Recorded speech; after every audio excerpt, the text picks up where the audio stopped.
Hello. Hi, all my friends on Instagram. I am glad to be with you on this, what is it, Tuesday? I believe I promised Mavis and I of Flow Functional Wellness, promised that we would come back this week again and talk more about the whole perimenopause project. Okay. So, what are we talking about today? Oh, let me see. One second.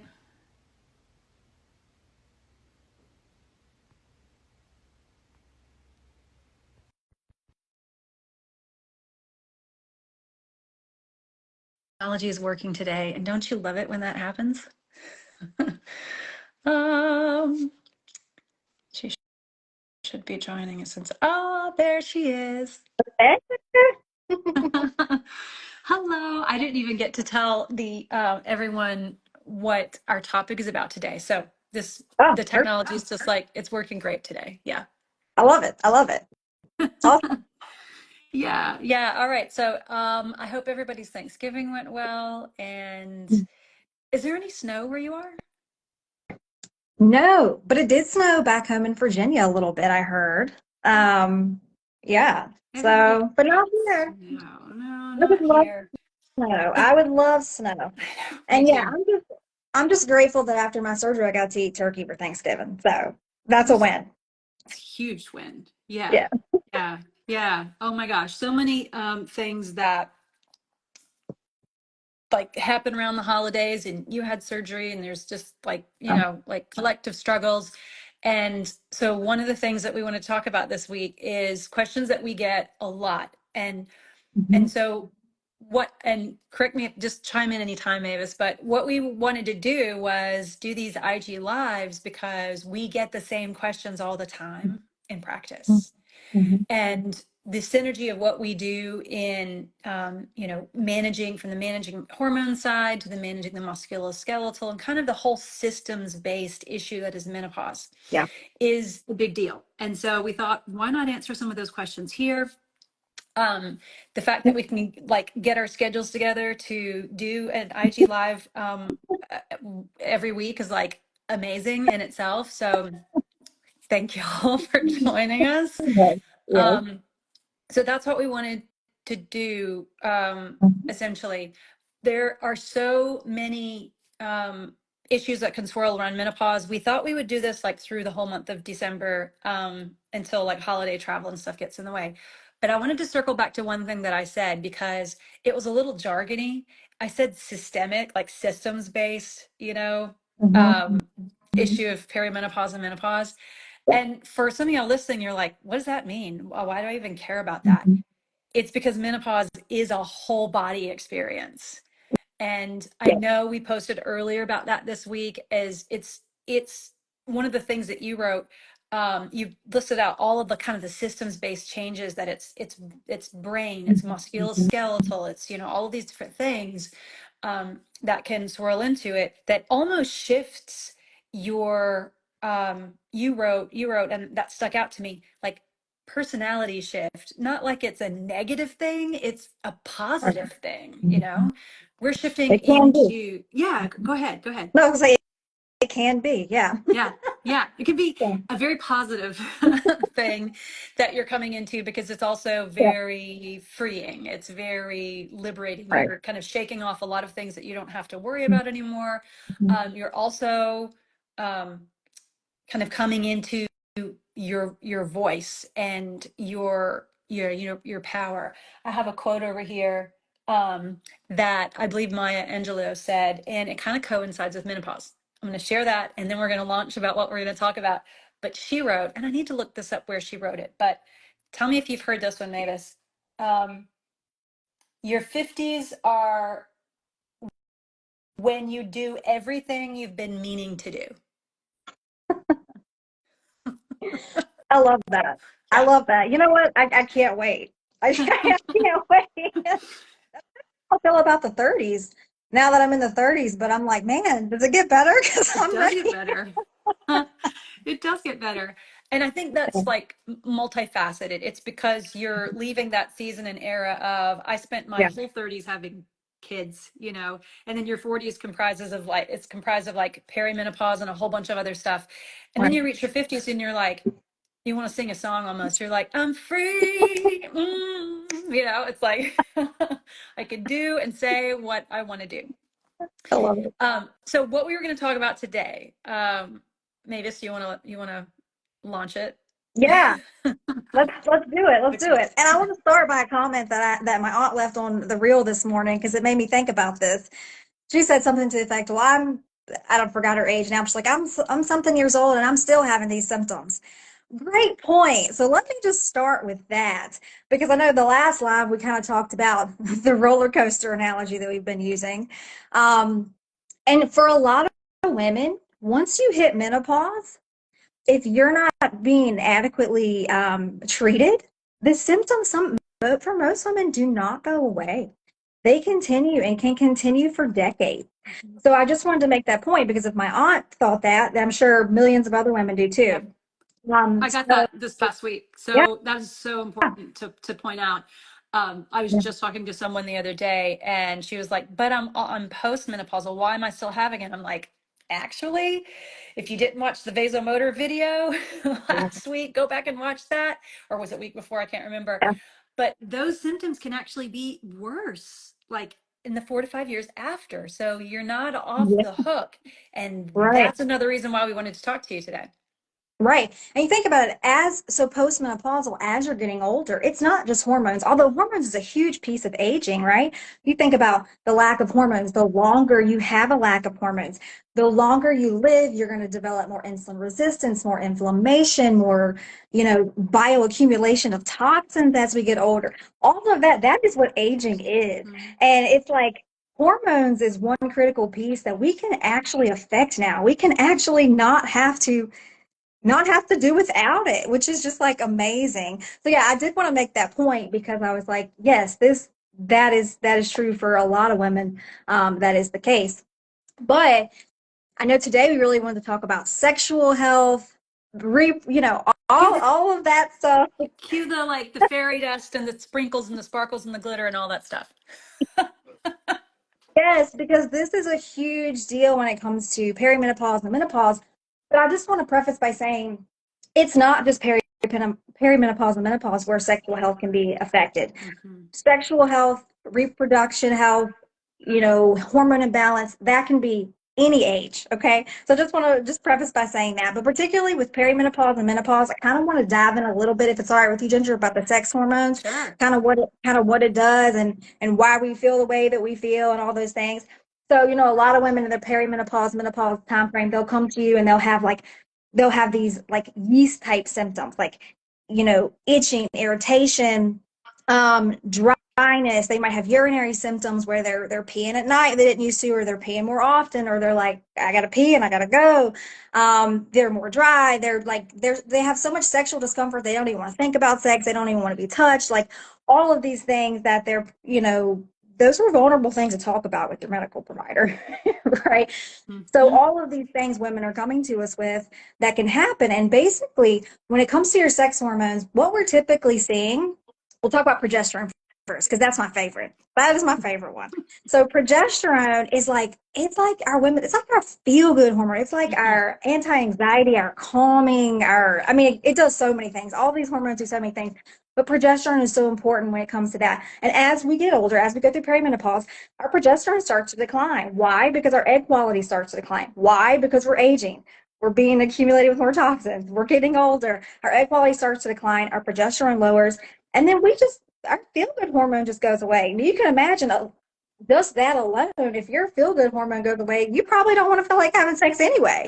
You don't feel That is the last thing on your list. And to that end, that's often when women think, I'm not menopausal yet, therefore I can't have any hormones. And that's like a big thing to yeah. correct because progesterone is often one of the first things that can be addressed and added. So just because you're in perimenopause doesn't mean you can't take hormones. Oh, yes. Amen. Yes. Yeah.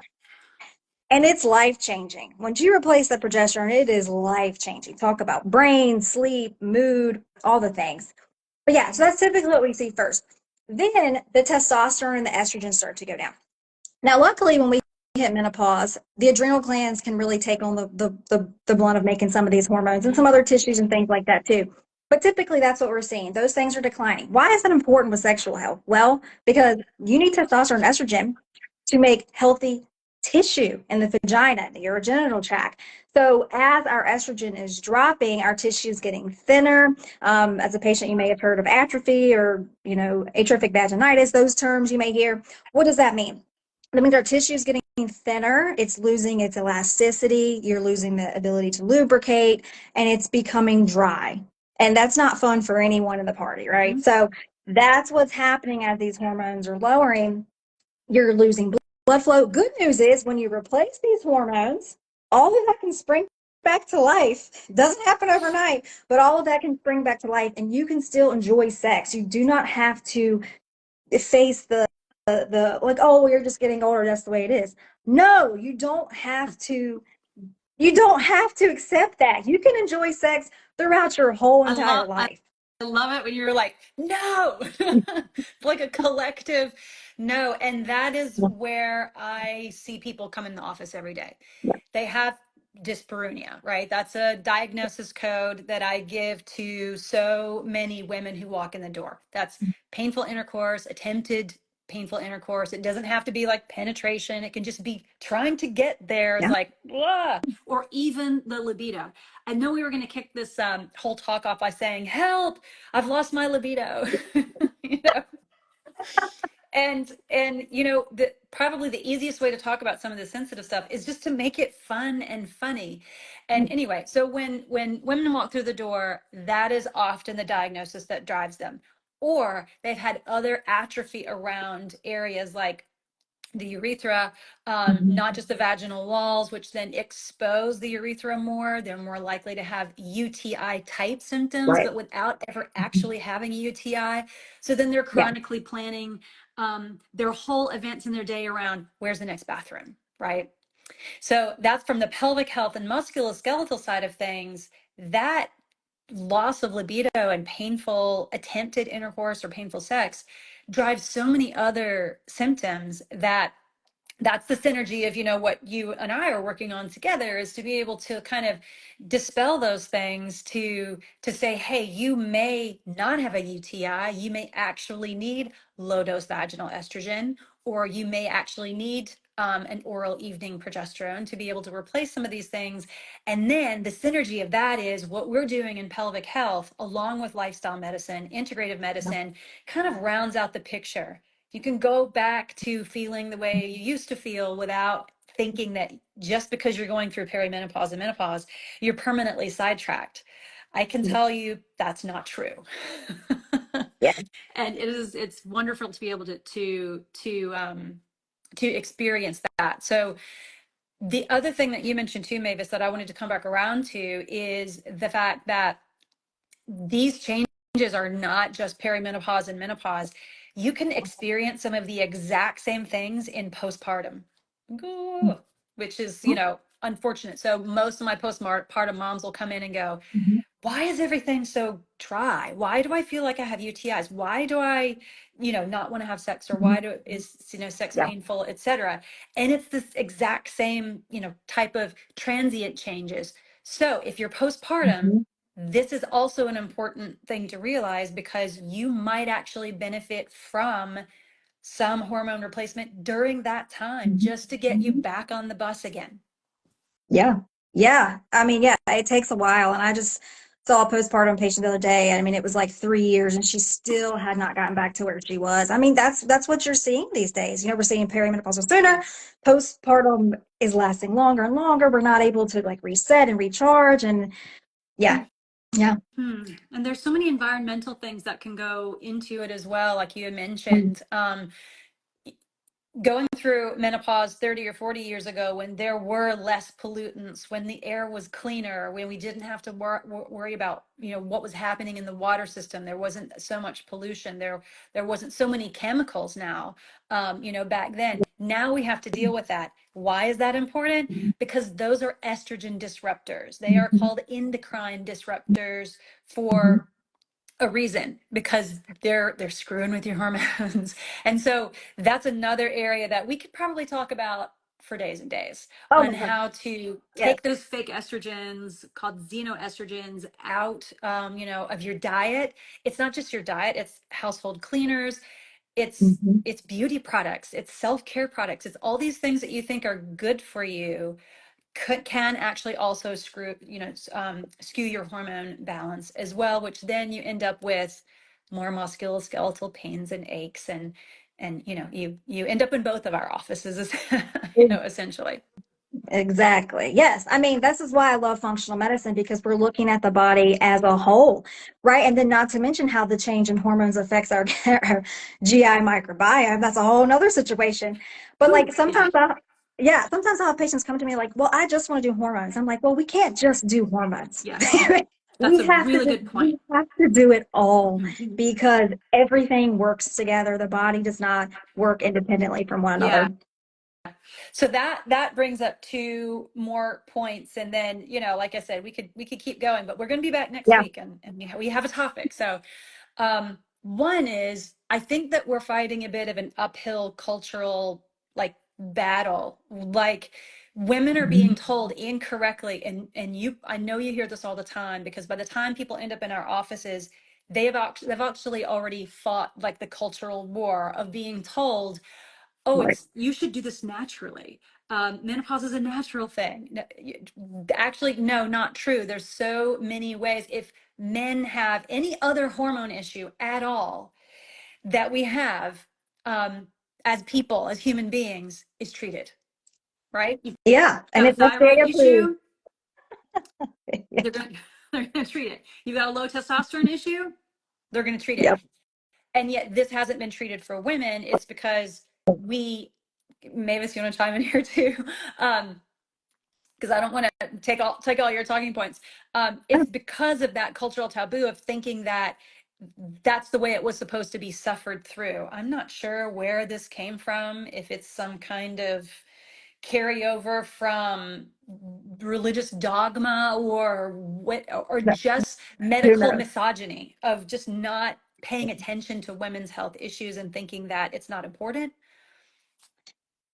Yeah, it's very unfortunate. And I was laughing, I was joking, you got to laugh about this, otherwise you'll cry, right? Because I was like, not only do men have a treatment, but it's FDA approved. I mean, and I tell women all the time, I'm like, it's amazing that we need testosterone just as much as men, Mm-hmm, but there's no FDA approved option for you. mm-hmm. It's That's like, right.